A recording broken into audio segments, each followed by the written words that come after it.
What's going on, everybody? We're back with another episode. I hope everybody's been having a good couple of weeks since the last one. Again, I'm trying to get these out to you guys a little bit more consistently. And with that, I'm able to have some conversations with some really cool people, which one of those cool people is who I'm having a conversation with this podcast for. I'm filming this a couple days after we actually recorded the podcast.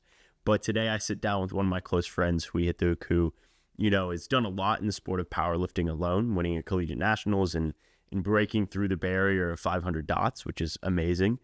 But today we don't talk too much about powerlifting. We more dive into kind of his creative aspects and creative aspirations and how he's been able to get to the point he is today, which is, him being one of my favorite creators on social media, with how he is able to, fine tune his videography, as well as kind of show the behind the scenes of his clothing company that he started called Bad Business. So this podcast is a little bit less about the powerlifting stuff, a little bit less about the neuroscience stuff, and more just diving into, his creative process and how he's been able to kind of foster a community around Bad Business, as well as, diving into some of his other aspirations in music and telling us kind of the origin story of how he got so good with a camera, essentially. And so if you're wanting to, keep listening. But I am going to shout out, 110% real quick. Obviously, I love Kevin. To everybody that participated in the giveaway that I did on Instagram after I kind of, announced myself as an athlete with 110%. I appreciate you guys. We did have a winner. I have DM'd him. He knows who he is. But if you do want to go check out anything from 110%, I highly suggest clicking one of the links down in the bio. You can use my code ROB, just ROB in all caps, and that should get you a discount on all items. Some of my more favorite ones being the pre-workout, 100%, or I guess 110% the pre-workout. Love the black cherry flavor. It's very, very refreshing. One of the best tasting pre-workouts on the market, as well as the sleep capsules, which I've been using for about a month now, and I have definitely seen a change in my energy levels using them versus not using them previously. On top of that, you can grab some creatine. In my eyes, being a scientist, love creatine because it's one of the most scientifically studied supplements on the planet, if not the most scientifically studied supplement on the planet, and it works. And so he has a great creatine supplement as well.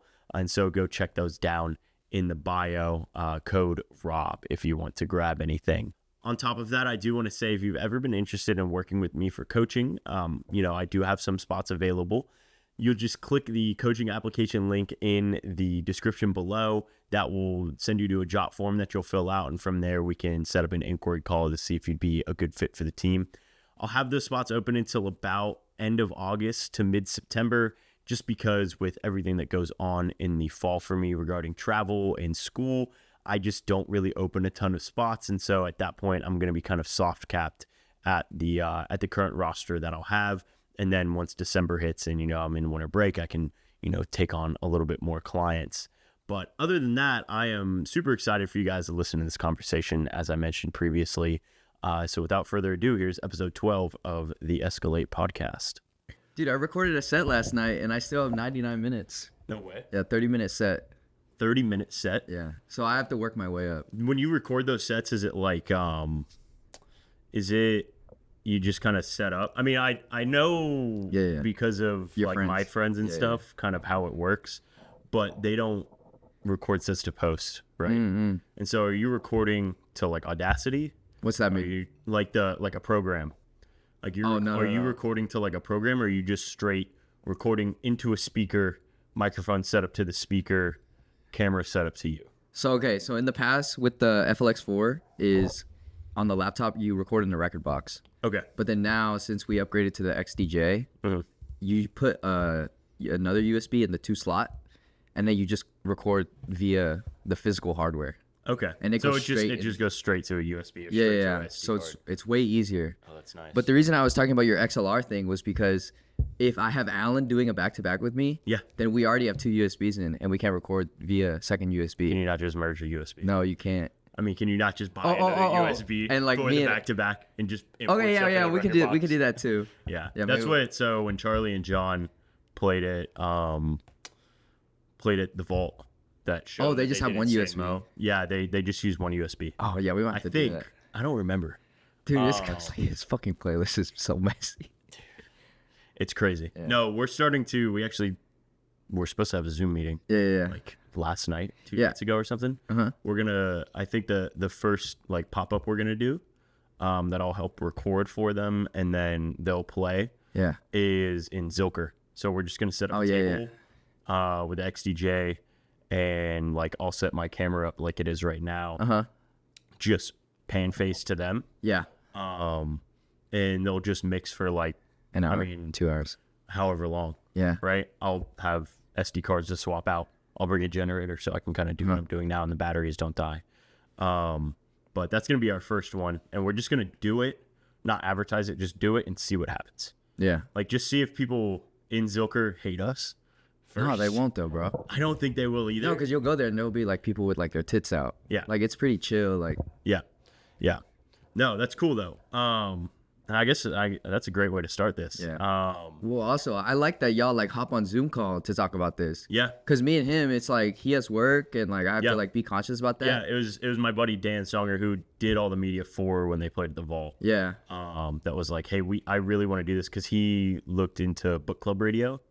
Oh, really? Yeah. So he didn't work for them, but he just looked into it. Yeah. And he was just like, I really like this Dude, yeah. idea. Like, we need to do something like this where it's just a pop up. And you guys have been doing that for a while. Yeah. I mean, with Ain't No Water in the Stanley. Yeah, it's rinky dinky, but it works. I mean, you've fostered some sort of like following from it, right? Yeah. We have weird. repeats. It's weird. I mean, it's not weird. It's good, but it's just like It's you like just start doing it. Yeah. It was like a bored idea, you know? Yeah. Do those come to you often? Where you're just so in your creative process per se, like, do you just think of something and you're just like, I'm gonna go do that, or is it more so you kind of sit down and you're like, okay, I'm gonna create some content this week. Yeah. This is what I'm gonna do. I'm gonna plan out my days accordingly, or is it just kind of spur of the moment stuff? So the way I do it is I don't plan any of my content. It's just like I give myself time to roam, like for content. Okay. So the way the DJ thing was it was Alan's thing at first, right? And I was like, okay, it's pretty cool. We've always been into this. And then I borrowed his deck, did that for like an hour a day. And I got good at it. And then I was like, okay, like, how do I make this like my own thing, So that's where I got to the point where I was like, okay, like maybe we have to like start recording this type of way or like putting it out there. Because the people that follow me are like just powerlifters, right? Yeah. But in order to stand out, you gotta like put your personality out there. So I was like, bro, like nobody else does this. Yeah. And I told him, I'm like, dude, like I want you to start recording yourself, because how many people powerlift, work in fucking petroleum engineering, and DJ at the same time? Yeah. Yeah. Yeah. No, I think that's a cool point. This is something that me and my business coach Joe Rinaldi talk about all the time. I'm not sure if you know who he is. I've tagged him in some of my stories. Okay. But something that I struggled with when it comes to content creation, when it comes to like kind of the creative aspect of things, is for the longest time I thought, oh, I need to figure out what my niche is, right? Like what my thing is, and then I'll make content around that, right? So it's like, figure out what my thing is. Step 2, make the content. When in reality, it's the other way around.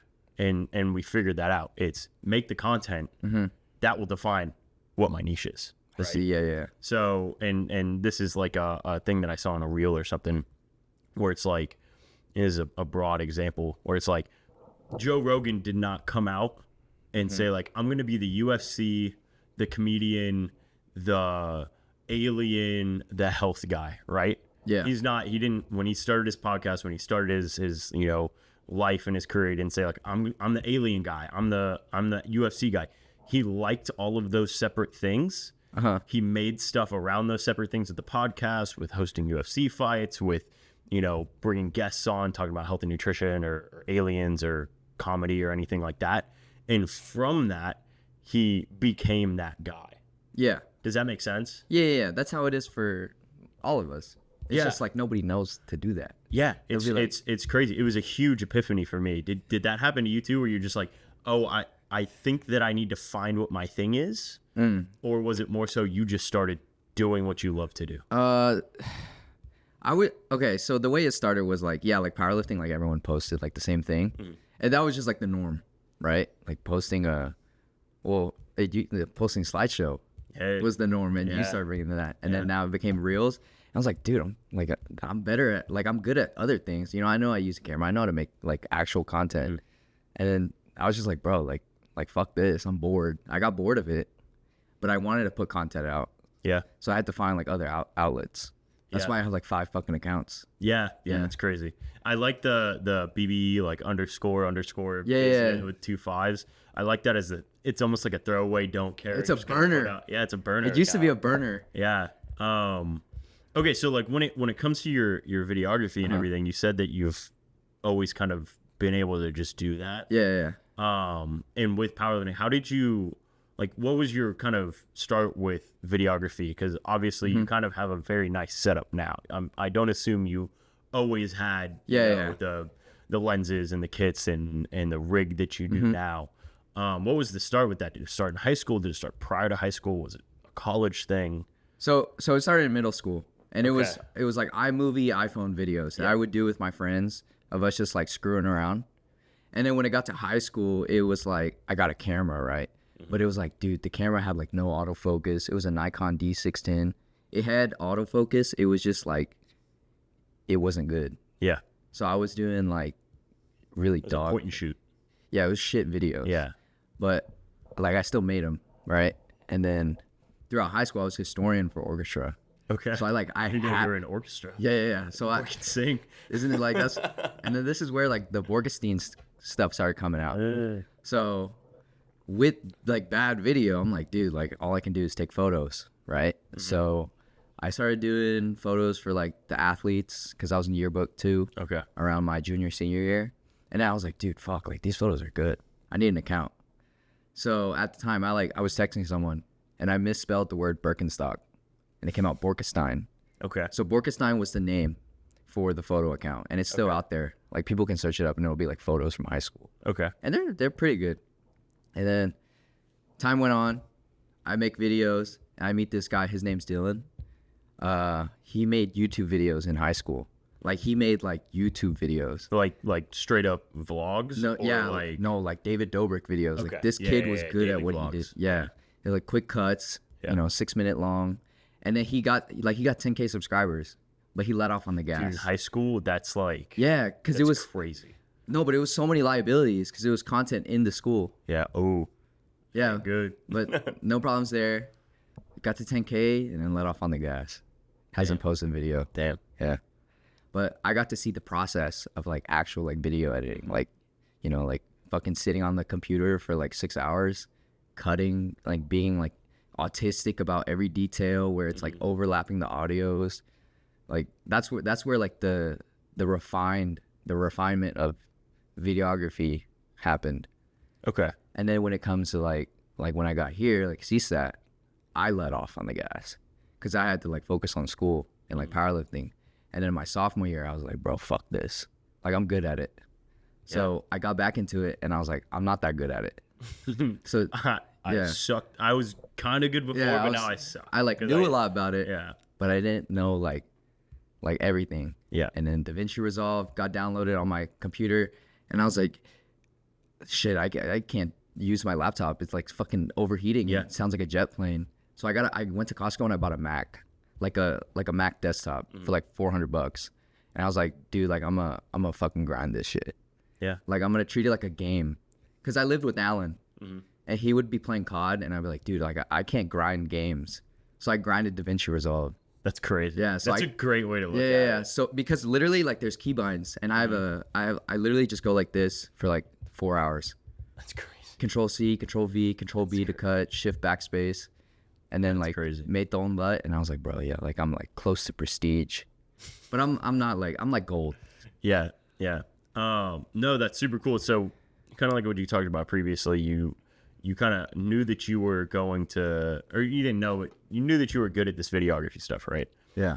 And you didn't see really a lot of people doing it in powerlifting. It was just like post the reel. Yeah. post the slide video. Or like you had a Whatever camera. it is. Yeah. Maybe you had a camera. Maybe you were one of the cool kids that set up their camera on a tripod. Now it's everybody. Yep. Just That's why I have the fucking rig, bro. It's disgusting. Yeah. Was it like a flip or a switch that was like flipped in your head that was just like, oh, I'm just gonna start doing powerlifting content With the camera. like almost cinematic? Yeah. So at first it was at Sandoval or Kilo. Oh, is it? Kilo Club, Sandoval, yeah. Okay. It was just like, it's like, dude, I feel weird as fuck. You know, I got my like black camera, but it's like looking back on it, it's like, dude, that camera was nothing. It was small. Now it's rigged out. Looks like a fucking bazooka, right? And then the switch flipped when I was watching Bryce TSA's videos, his training videos.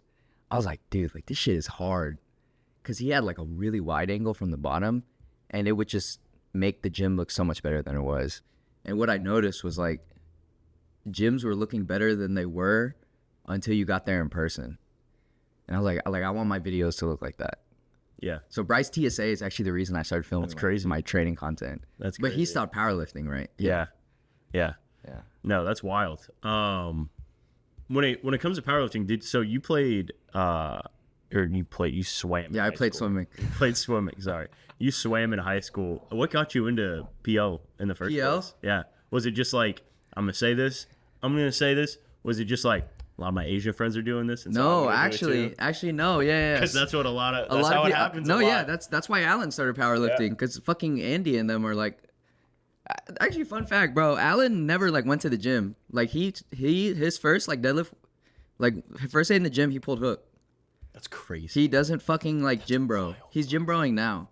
That's wild. Yeah, but what got me into powerlifting was so I was a gym bro at first. You know, I was doing conventional deadlifts. It was Larry wheels.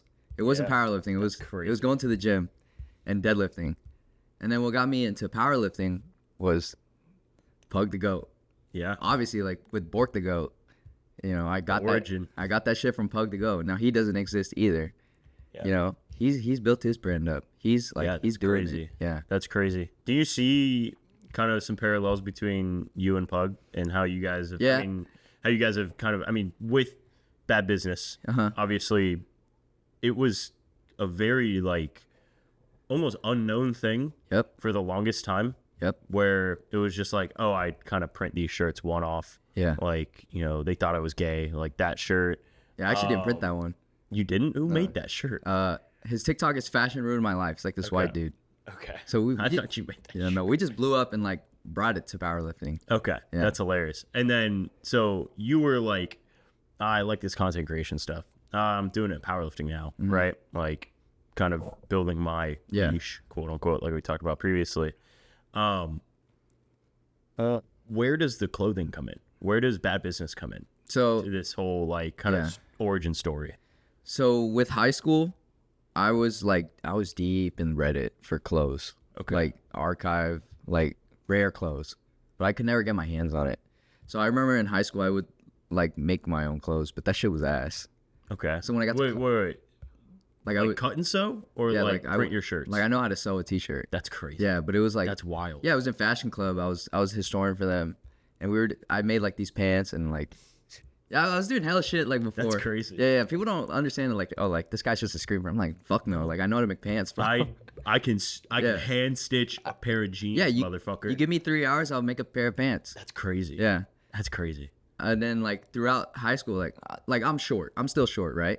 But in high school, it was like not looking short. So what did you have to do? Like I had to learn proportions.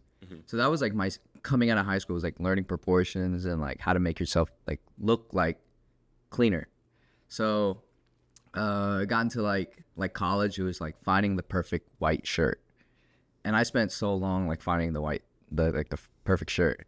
And I was like, okay, like what now? Like shit, I got a nice shirt. I want to make my own clothes because I was doing that in high school, but I didn't have any money. So when I got to college, I had like a safety allowance from my parents. It was like $400. I got the same thing. Yeah, every 2 months. For rent, and then they would do whatever. Yeah. $300-$400 on top. But I wasn't buying shit, so I was like, okay, like maybe I'll just like save it up and like I can invest in something like a bunch of fucking t-shirts printed. And then sophomore year, thank God for Latino women. Yeah. That's where all that money went. Damn. And there was no bad business at the time. Yeah. It was just like at Bork the Goat on Instagram. And that was the one with Like big Yep. black shirt on the front. like that's the OG shirt. The OG. Yeah. And like some people nowadays, like David Saunders has one. Yeah, I gave David Saunders. Oh yeah, you It gave was David. the double X that you Yeah, yeah. gave me. That was like a fucking No, yeah, yeah. dress. And then It came down to my knees. yeah, that I was shit. like, hey, Saunders, you want this? That's the Shaka blank. Like Yeah. it's Dude, so the shock fucking shirts are massive. Yeah, no, I printed the They're team huge. shirts on them, and I need to ship some of them out, but they're so fucking big. Dude, they're huge. But yeah, making clothes came from like my bedroom in high school. Okay. Yeah. Okay. Do you have any like creative inspirations around obviously you talked about Pug. That he with the powerlifting stuff, he's what brought you into that. Yeah. He kind of went the content creator route too, I think, for a little bit there. I don't remember.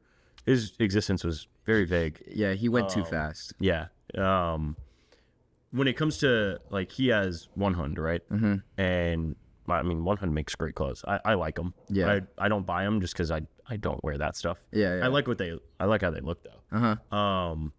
Do you take any inspiration from him? Is there any inspiration elsewhere? Like, I mean, we've talked about Minted New York. Oh yeah, yeah. Marcus Milioni and other guys like that, or is it just like this is something that you were doing in high school? I kind of just know how to do it. I can kind of build my own stuff from this.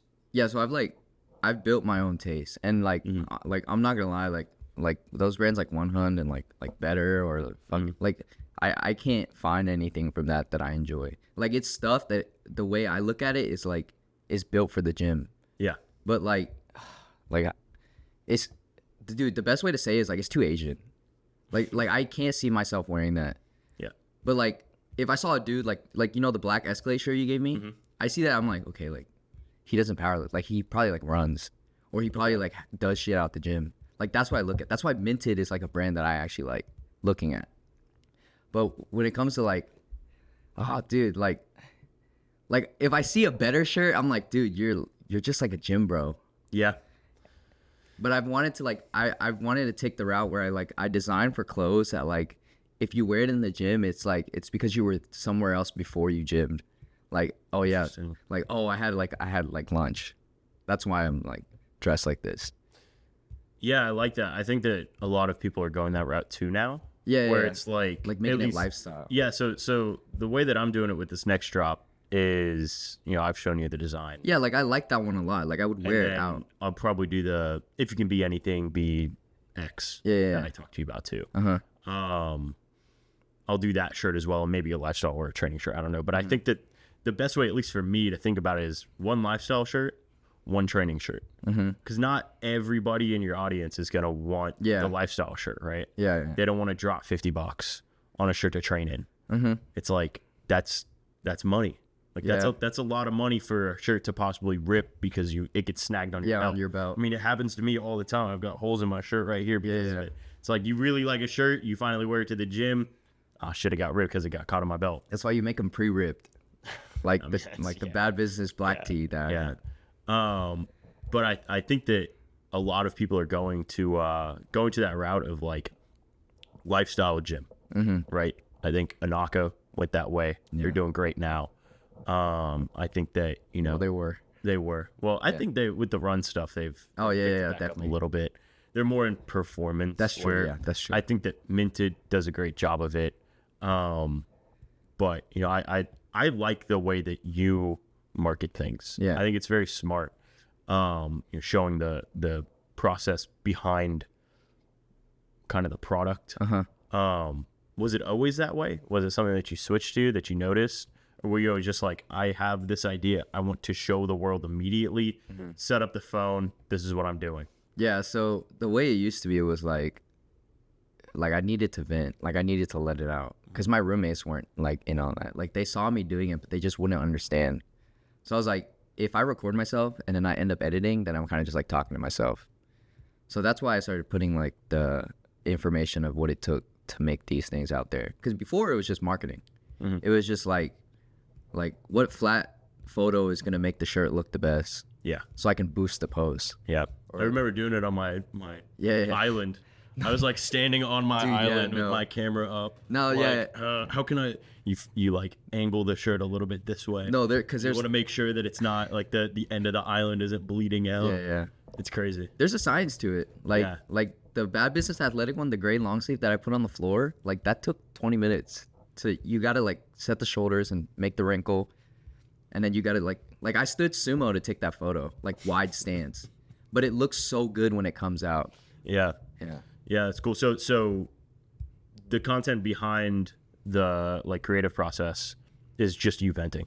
Literally, it's just me talking to myself. Okay. Because like the way I see it is like it's always been like, oh, they're not gonna care, but I posted it and like people are like interested in it. Yeah. It engages way better Yeah. because it feels like they're listening to me talk to them. Yeah. I think that it's something that a lot of people are doing now. This kind of like idea of like community driven or like process driven marketing. Yeah. In a way, I don't remember if we talked about it or if I talked about it with somebody Yeah, Marcus else. Malone, bro. Yeah. Where he just like he kind of takes you along the entire process. Yeah. Of what's going on, and I think that Dion and Sean Mills with Worker are doing the same thing, and that's a very cool thing where they're doing these pop-ups and they're showing everybody like the entire creative process. Yeah. Behind the drops. Is that it? Are pop-ups something that you'd be interested in doing, or is it just more so just like the Marcus Milioni thing where it's just like I just want to vent and get this out because my roommates don't care, my friends don't care, maybe somebody in the audience cares, right? Yeah, so like pop-up wise, the main thing, like I love pop-ups. Yeah. Like I try to get out there. Like I was supposed to do one last semester, but I fell through. I have one August 17th at Carport Okay. with Slavic. Okay. Yeah. So he wanted me to bring out vintage shirts, bus. and then he wanted me to DJ it. So like smart. the primary focus for me is like for the pop-ups is to build the DJ brand, not the clothing brand. Okay. The clothing brand just happens to be there. Okay. They're like, oh, I didn't know you made these shirts. I'm like, yeah, like we do a lot Look of at things. what I do here. Yeah, we do a lot of things. Yeah. You know. Yeah. Do you see those things? I mean, obviously with DJing and clothing, it ties into each other, and with powerlifting and content creation, it ties into each other. Is this just like you're trying to create the perfect storm of these kind of four facets of like videography, lifting, clothing, DJing, right? Or music or whatever you want to say. Yeah. Are you trying to create the perfect storm? Are you thinking that two coexist together? Have you even thought about that yet? No. Yeah. So if you think of it like a machine, right? Like you have to like the engine. The engine is the videography. Cause like I could just use my phone for everything, and I would still be able to do good, but it doesn't stand out for me. So the videography, like being able to work the camera and color grade everything to make it look really like corporate low key or like official, powers the content for powerlifting, for DJing, and clothing. So if I were to do everything with my phone, it would do well, but it would look like someone's explore page. Because what I noticed was when I was posting my training, as like the last year when I really started to figure out the video stuff, they would be like, bro, like how, like what color grading are you using? What LUT pack? Or like what's like, oh, editing breakdown. I'm like, no, fuck you. Like this is my look. Gatekeep. Yeah, that gatekeep. You have to gatekeep.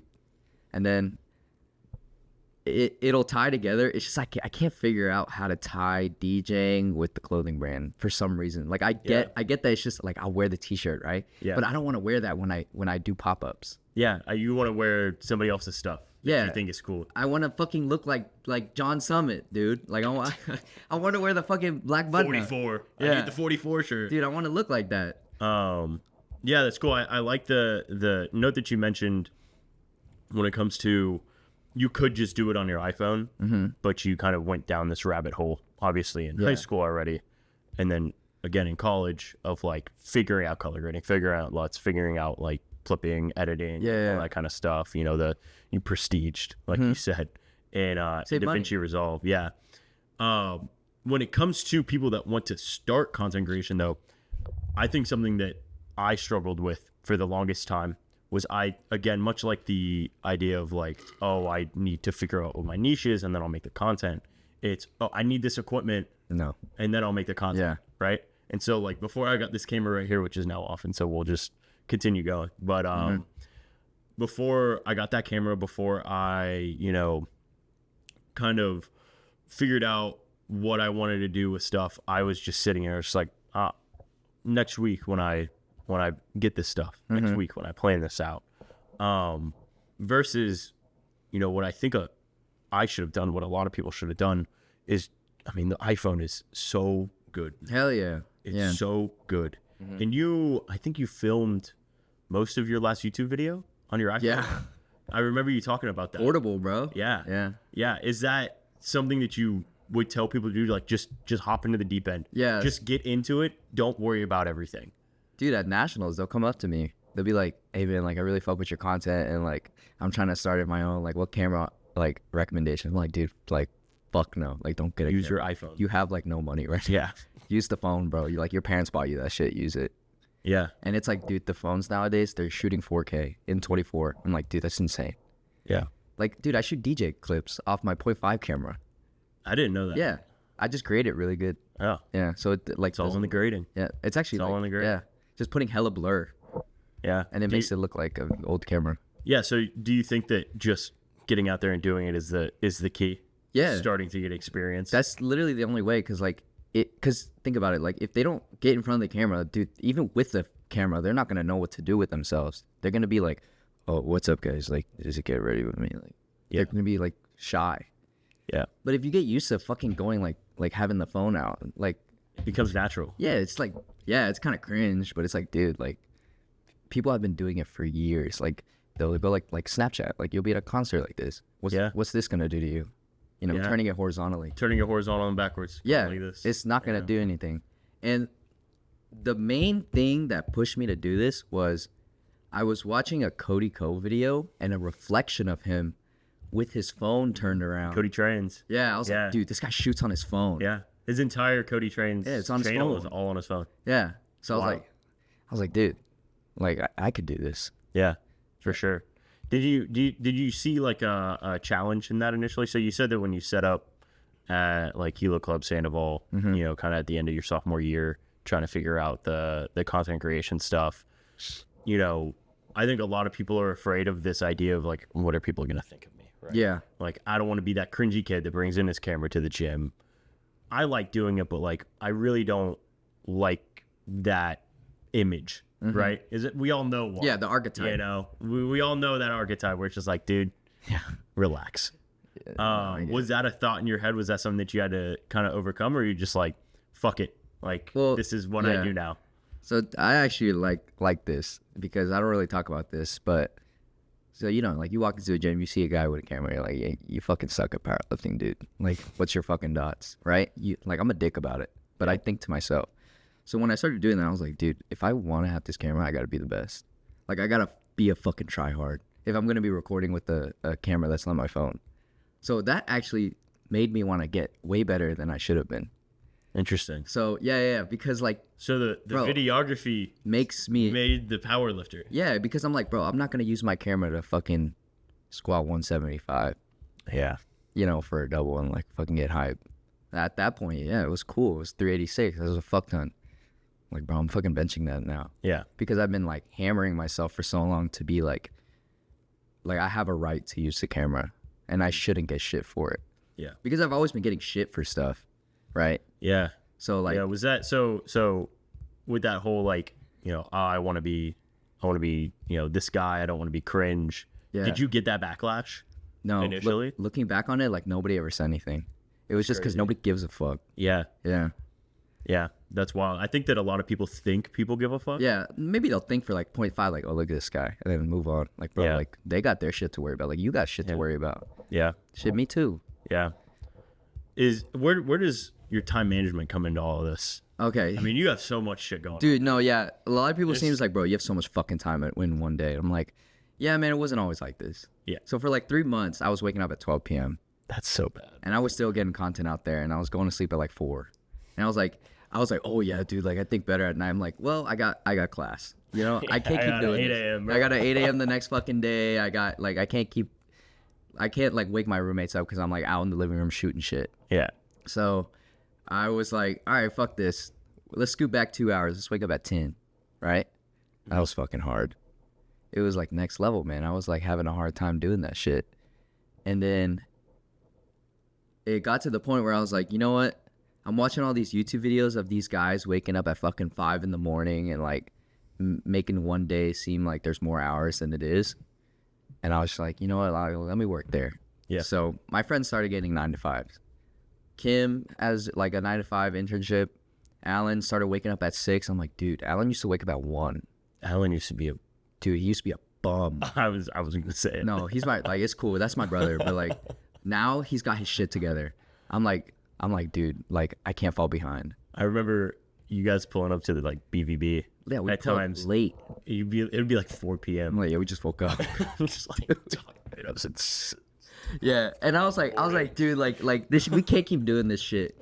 And the fact that he got like he has to wake up at 6 now, or like he gets fired, makes me think like, dude, I need to get my shit together. Yeah, because I don't have a 9 to 5. You need to treat that shit like a job. Yeah. Well, straight up. Yeah, so they'll be like, yeah, like, oh, I could never work a 9 to 5 because like I could never work for someone. Like, yeah, okay, you want to start your own business, dude? You're not fucking working a 9 to 5. You're gonna have to work the 5 to 8. Like you're working early as You're working fuck. 6 to 6. You're working, 6 to 6, 8 to 8. Yeah, like it takes so much fucking time. Yeah, I think that I struggle with that for the longest time. You know, obviously with me getting my PhD and also trying to build Escalate, you know, somewhat doing some content creation, not on the level that you're doing, but still trying to pump stuff out with this podcast and other, you know, powerlifting related content.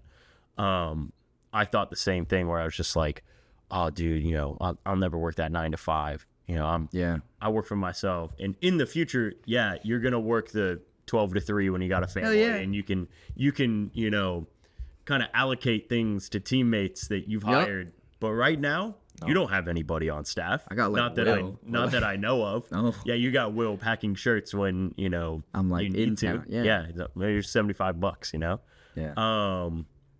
But you don't have like a team behind you that you can be like, okay, you go shoot this, you go shoot this. Yeah, go hang out with my girl because I haven't done that in a while. Like anything like that.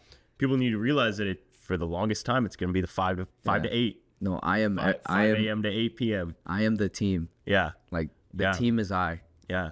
I struggle with that for so long. I think I've got a much better, you know, look at it now. Obviously I've built a system around my life to have that happen. I keep a journal that I've posted a couple times where it's actually sitting right there. It's that black journal on Sashimi's little mat. You've seen me with it. I've seen you, where it's essentially I write down a to-do list on one side, the consistently good to-do list, where this is everything that I need to get done to not bring stress into the next day, right? And this is like stuff that I will not go to bed until I finish. It will be so, you know, I got to write this block. I got to edit this video. I got to read these papers. I got to finish my stats homework, like stuff like that. On the other side, I write out the occasionally great, where, you know, you have, I literally rewrite the entire list back into the other side. So I'm doubling it. And then I add stuff if I have the perfect day. Because initially, and I don't know if you're a big to-do list guy either, or if like, you know, you've even thought about this, but I overestimated what I could do in a day. And then at the end of the day, you feel like shit. Because you're just like... You feel like you didn't get... I'm a bum. You got a lot done, but you didn't finish the list. So you feel like a bum. I don't know if you've had that feeling at all. I know exactly what you're talking about. Yeah, it's rough. Yeah. It's rough. But that allows me to be like, okay, I've got this side done. I can get maybe these 2 things done on the other side. And then like, I'm good.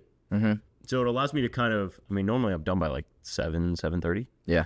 And then I can start knocking out stuff on the other side where it's like, oh, I'm going to, you know, write these podcast topics. I'm going to, you know, sit down. I'm going to, you know, edit this video so I don't have to do it tomorrow morning.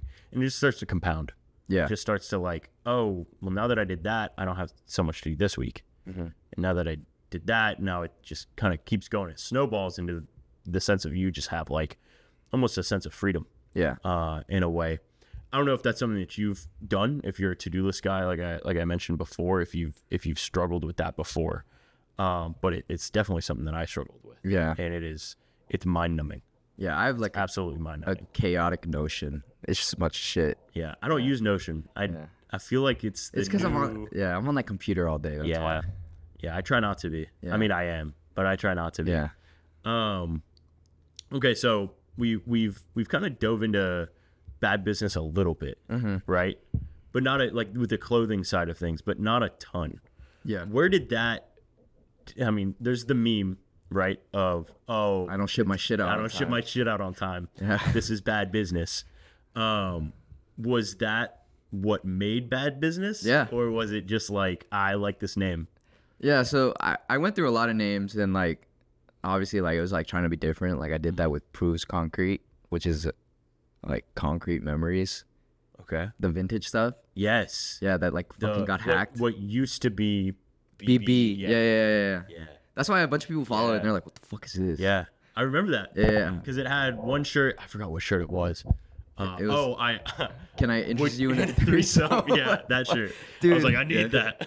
Yeah, no, Akil wanted that shirt too. He couldn't buy it though because of fucking Annie. Yeah. But yeah, yeah. So back then I was like trying to be like designer and shit, so I chose like a French name, Okay. and I was like, okay, like it's cool, it's established, feeds good, but it's not me, you know, it doesn't make sense. So that's when I just started like selling the Thank God shirts, and people were like, hey man, it's been like a month. I'm like, I'm sorry, bro. Like, I'm really trying to get it out to y'all. Because the way I did it was I took pre-orders, and then I did it through Crazy Frog. And Crazy Frog takes 4 to 6 weeks. So they were waiting like a little over a month. And I was like, dude, I'm so cooked. And I was like, you know what? Like, we need a website. And I was like, fuck this. Let's just like call it Bad Business. And then, you know, like, we'll call it Bad Business with Bort. Yeah. Right? Because I'm like, dude, this is a horrible business. Like, nobody's getting their shit. I have the money. I'm not like planning in advance, and like, yeah, that's literally where it came from. And to this day, it still gets to me because we had the hurricane. Yeah. Everyone thinks like I'm ignoring dude, it. I'm it's like, so dude. funny. I'm like, dude, I saw that. It's just like, no, I planned this one. I promised you I was gonna get it to you on like, time. bro. Mother Nature does not want me to Yeah, win. like I haven't dropped in like 2 months, and the fucking hats I dropped, like, dude, hurricane. Fucking USPS has one guy there. It's so bad. Yeah. That's crazy. So with Bad Business being started, obviously you sell Thank God for Latino Women t-shirts. You kind of get this cult following, right? Mm-hmm. Did you want that? I mean, obviously you want some sort of following with that, but did you kind of expect I mean, in my eyes, it was kind of a rush of people recognizing those shirts and wanting them. Like, it kind of happened, not overnight, obviously, because you've been doing all of it. The whole overnight success didn't see everything building up to that overnight, right? Yeah. But were you expecting that to have people just be like latching on to that phrase? You know, at first, no. But during the time was when the shirts with the text on it were blowing up. Mm-hmm. You know, like, oh, I went to the club and I bought Molly off this guy. Yeah. Like, that was literally printed on a shirt and it was doing Yeah. well. So I was like, okay, there's a chance. But there's also a chance like I get canceled because I'm Asian. Yeah. But like it worked out. So people started following, they started buying in. And then I was like, you know, people were asking for like different races. And I was like, okay, if they want it that bad, they're gonna have to wait. So I can give myself rollout time. So like the Asian women drop, that was a drop where I was like, bro, this is the drop that makes or break me. Because that one I reached out to influencers, I reached out to people in the community that were doing well. Like, dude, I caught Kyle DeLeon before he became like Kyle DeLeon's fucking goated. Yeah. Because he's so strong now. And he's like an RN. Yeah. I love Kyle. Yeah, I yeah. remember you talking to me about him pulling up to Iron Sight, and he's like, "Yeah, I just came off a ship. Yeah, I'm like a dude, 12. I'm like, dude, go home, bro. He hits his like fucking geek bar, and then he just benches 220. Yeah, no, he's fucking crazy. I still see him at 21st. Shout out Kyle. Love Kyle. Him and Annie both, they're really cool people. Yeah. They're funny as fuck. Like, he's so monotone. I'm like, dude, you just work the fucking graveyard shit. Yeah.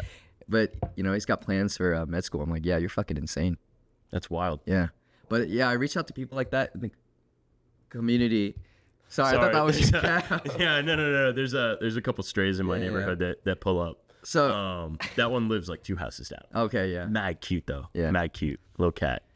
What was I saying? Oh, I reached out to like people in the community and sent out free shirts. And then I took the Kanye photo. You know, the one with the shirts in the circle? Yeah. Where he did it with the Yeezys. And I was like, all right, this is the first. And then before that, it was the thank God for like blanks. Hangman. It was the Hangman post because everyone knew like the Asian one was coming, right? And then that was like the soft launch. And then we slowly rolled out within the span of like 1 month.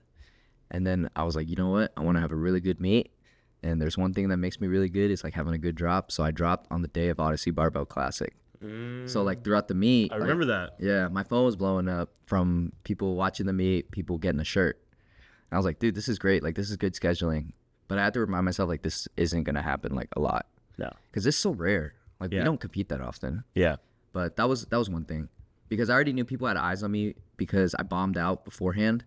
And this was, like, my comeback meet. So I planned it for that because I knew people were going to be, like, thinking about, like, okay, like, oh, I'm pretty sure, like, Bork competes today. Or, like, they see a live stream, and they're like, oh, he's also dropping today, right? Just makes it look more like there's a big machine going on at Bad Business. Like, because normally it's like, oh, like, why are you dropping, like, when you're competing? Like, don't you have to handle, like, the meet?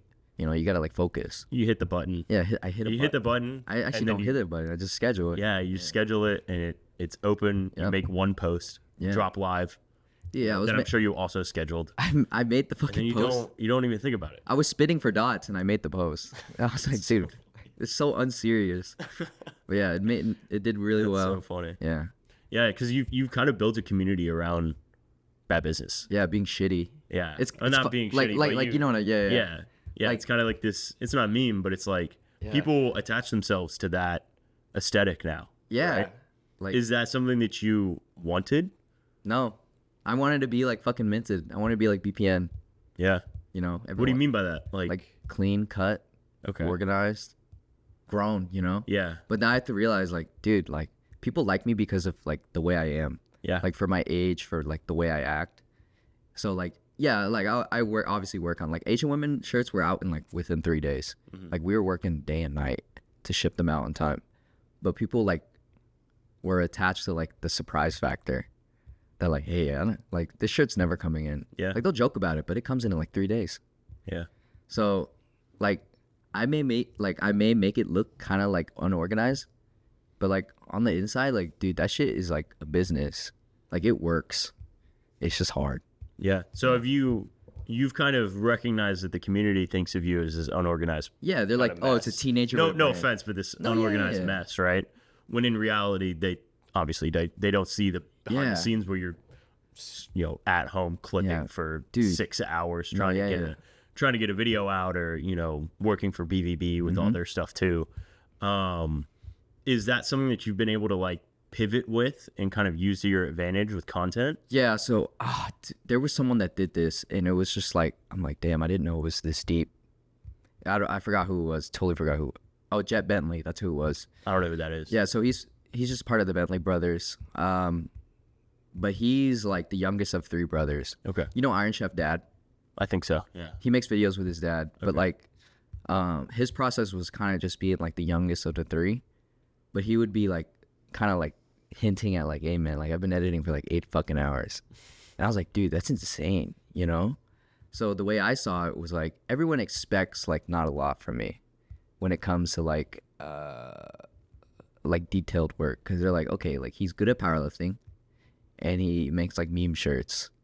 But I'm like, dude, no, like, I'm thinking hard about this. Like, I'm putting a lot of shit into it. And then when I slowly show it to them, the people who are like really interested, that 6%, they really buy in. They're like, I'm one of them. Yeah, they're like, dude, there's like a lot more to like the show. I'm like, yeah, that's behind the scenes, bro. Like, don't believe everything you see. And then the more I like put out the behind the scenes, they're like, okay, like, this is legit. And it's been legit.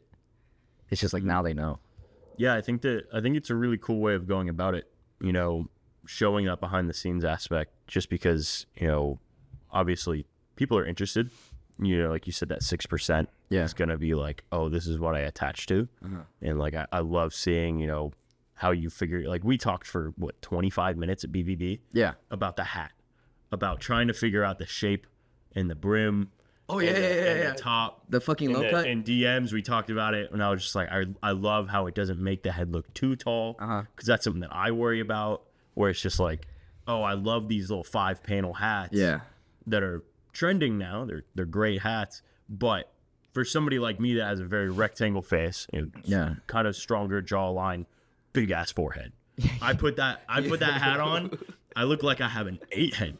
Like, I grow 8 inches, not in a good way though. So I look No, yeah, ridiculous. you look like a fucking Chad, bro. Yeah, dude, not in a good way though. Not in a good way. Like, it's like, ooh, I look like I'm fucking Roblox. Yeah, no. But we talk about that, and it kind of showed me this entire path that you've taken. Yeah. Where it's just like, I am so worried about in a millimeter on the brim.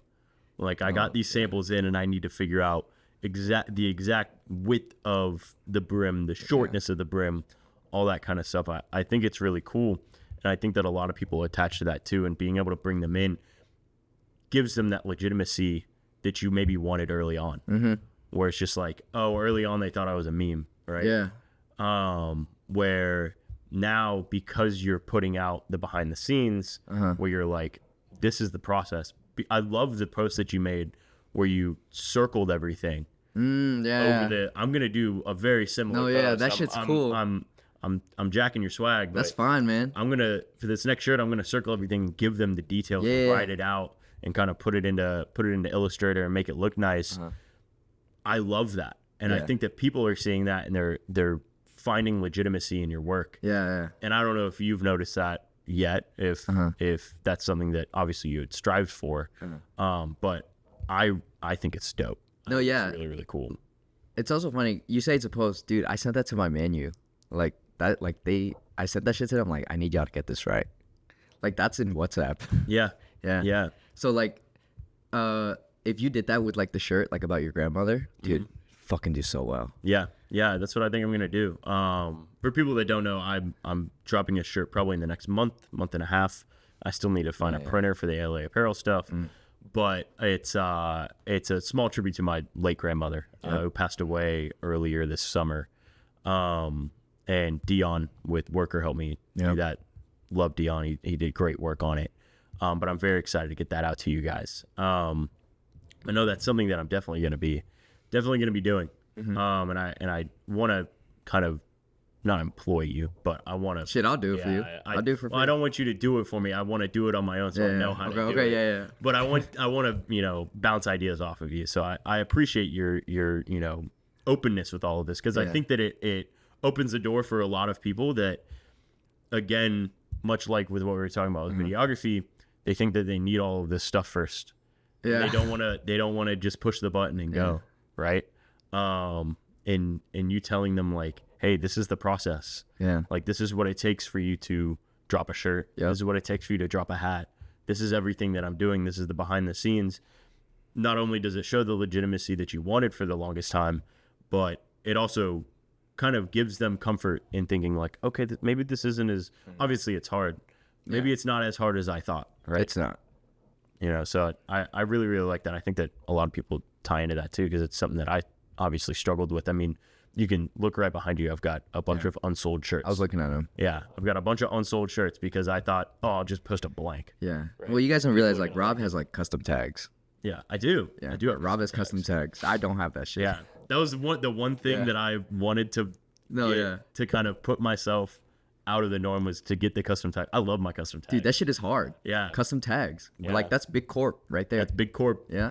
And I think it's these small things that help people think of the business as, again, more legitimate. Yeah. Or it's just like, whether it's the custom tag, whether it's the handwritten note, right? Yeah. Whether it's, you showing the behind the scenes. Dude, the cologne. We sprayed the shirts. Tell me about the cologne. Okay. So what's up with the cologne? A lot of people, I don't know if you caught this, but it was on my story, but people would like swipe like, bro, what cologne is this? It's so good. I never saw that. Yeah. So I went to Aesop one day. You know what that is? No. Aesop makes soap that's $45. Hand soap. That's right. Great UX in the store. Really, like, everything's designed well. But the one thing that like really stood out was they sprayed the bag that you buy with their newest fragrance. So when you bring it home, you're like, you still smell that shit. Yeah. Because there's 5 senses, right? They appeal to sense of fucking smell, bro. Yeah. And I'm like, dude, that's insane. So I had Eddie and Will. I gave them this bottle of oud. It's this Arabian like oil. I was like, spray every shirt. Let's see how many people engage with it. And it did pretty good. Like, that's wild. Shit smells insane. That's wild. Yeah. So is that something you're just like, all right, this is something that I see that I want to do. I'm just going to do it now. Yeah, I'm just going to see how it does. That's what are they crazy. gonna do? Say it fucking stinks? It doesn't stink. Right. Hey, bro, it smells good. Come Yeah, on like now. it smells good, bro. Yeah. And it's not on the shirt; it's on the bag. Okay. No, I thought you sprayed the shirt. Oh no, they open the bag, they unzip the bag, and then the shirt comes So out. you sprayed the inside of the bag. Yeah, so we have the poly mailer with the shirt in the zip bag and we spray inside the poly mailer. Okay. So it's right. You've when got you rip that you've shit. got 2 bags. Yeah, I have 2 bags. Okay. I've only got 1 bag. Yeah. But I got custom tags. So. You got custom tags. Oh. Yeah. Okay, so you've got like because I've never actually ordered anything from you. I just buy you it. just pick it up. I from just me. pick it up from you because you're local. Yeah, yeah. You know, speaking of the local scene, is that something that you think is important to establish early? Hell yeah, dude. The way How I did did you it, do that? dude. Okay, Texas A&M's gonna fucking sue me for this. Yeah, what's up? So I you know the like the label maker you have to ship out the shirts. Mm-hmm. You can print like normal shit on it. Yeah. Yeah. I So know. I was like, you know what? I'm gonna print out "Thank God for Latino Women." I'm gonna make it fit the rectangle 4x6. Yeah. At the bottom says "Bad Business with Borg." So I made 500 of them. Like I used the whole roll of Munbin, like laminated rolls. Yeah. And then I split it up between me and my friends. I'm not gonna say who. And I was like, when you go to class today, put the shit inside the bathroom stall. So if you go to campus, or like if you walk, oh dude, university, they have the crosswalk, and we posted it on there. We'd come back the next day and it'd be gone. Yeah.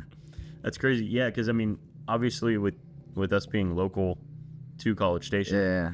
it's something that I've thought of so many times where I'm like, there's no reason why people in my department or people in like I definitely just like surrounding departments- admitted to vandalism to yeah, like a I mean it's university. a fucking sticker. It's not vandalism. But there's at least in my head, it's like the way I think about it. There's no reason why everybody in the kinesiology department shouldn't know about Escalate. No, that's true. Right. Yeah. Like this is a business that I've worked so hard on. Yeah. There's no reason why everybody in this department shouldn't know about this, and they shouldn't be marketed to, in a way. Uh-huh. And so me just wearing the shirts obviously helps out a lot because people. Yeah, want they'll me ask to, oh, yeah. you spell your name wrong. Yeah, no, That's the no. first thing everybody says.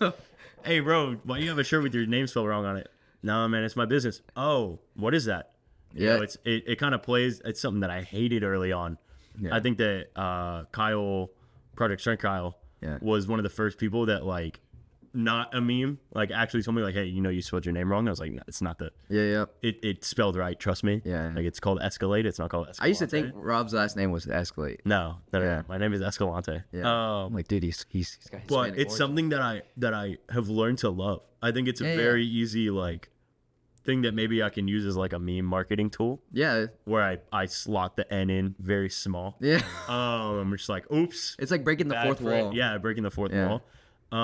But you know, for you, did you kind of have that same mentality where you're just like, there's no like there are 60,000 students on this campus. Yeah. There's no reason why I can't at least get to 1,000 of them. Yeah. Right. Well, first it's on the laptop, my laptop. It's on a couple of my friends' laptops. So like basically what I had them do is like I'm like, go to the MSC, just leave them out. Like just forget them, tear them off, just leave them around. Like maybe dining hall, just leave them out. And then like slowly you kind of see them pop up, and I'll get DMs from people like, oh, is this you? Or they will send it to Bad Business, like you know, they'll just send it and tag because people want like repost. But I use something called the Allen method Okay. because this dude's on campus for like 6 hours. And so I just give him every shirt I make for free Yeah. that he can wear because he has a girlfriend, Yeah. and he'll wear it, and like people will ask about it, and it'll be Dude, like, I wear my Thank God for Latino Yeah. Women t-shirt. I think that I got you a sale in HEB. no, yeah, There was a guy that I was washing my hands in the bathroom at HEB on Villa Maria, and he was a worker, and he goes, bro, where did you get that shirt? I was like, Yeah. it was my boy. Like, he makes these shirts. It's called Bad Business. Go yeah, look it those up. random sales in the Yeah. day, man, I see them. Yeah. Yeah. It's crazy. I think that obviously for me, the shirts are, I'm not looking to make money on shirts. I'm not a clothing brand. I'm a coaching brand. The shirts are marketing. Yeah. That's why I never plan to make more than like maybe a 20% profit margin. Yeah. I'd rather just get them out, break even, be done with it. People have the shirt now. People look at it. Oh, that's cool. Who is that? Oh, it's this guy he coaches. You know, get that started. So I like the Allen method. I think it works Yeah. really well. I have the John method, the Eddie met like it's a bunch like they just walk out there with the shirts, dude. We one of my friends screenshotted, like I didn't have Snapchat for the longest time. I just got it because like I would just like I got fucking bored. Yeah. But I Meme haven't posting. huh? It's meme posting. Yeah, I'm just like shit posting to like Alan and Jolo. You know, they just watch me fucking around. But they screenshot it and it was my roommate John in the camo Thank God for Latino Women on Northgate, and they had no relation to me. They took a photo of him and they tagged like one of their friends. They're just because like obviously like he probably like likes Latino women, just no relation, and they somehow made its way to me. When I wore that shirt at Ultra, Oh yeah, oh my God, dude. I think I took over under 50 pics. Yeah. With not even looking at the camera. People behind me. Yeah. I would just stand there. I think I was in close to 100 pictures. No, that yeah, day. dude, it's insane. Cause like I'm like not paying for that. No.